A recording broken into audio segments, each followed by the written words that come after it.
माझी मम्मी आम्हाला सायन्स शिकवते. देवाने कसं वेल बनवलंय पण ह्याला ना ऍडजस्ट करण्यासाठी तुला काय दिले माहितीये का? प्रत्येक ठिकाणी ओके असे धागे दिले फुलं. इथे कॅच केलं झाड इकडे इकडे हलवणे म्हणून, परत इथे कॅच केलं तिकडे इकडे हलवणे, इथे कॅच केलं इथे अटॅक केले बघ, इथे अटॅक केले बघ.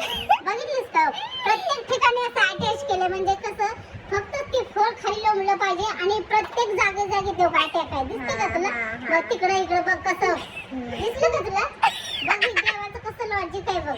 माणसाचं सुद्धा असं सायन्स नाही पण याचं झाडाचं किती सायन्स आहे बघ ना. अगं तू हसते काय भावडसारखी? बरोबर आहे की नाही सांग ना. अगं काय केलंय दोन्हीकडून असं हे केले बघ मागलंय. नाही कॅच केले इकडे इकडे असं थोडं धरलेलं आहे दोन्ही आणि मध्ये जसं वेल चाललंय बघ ना.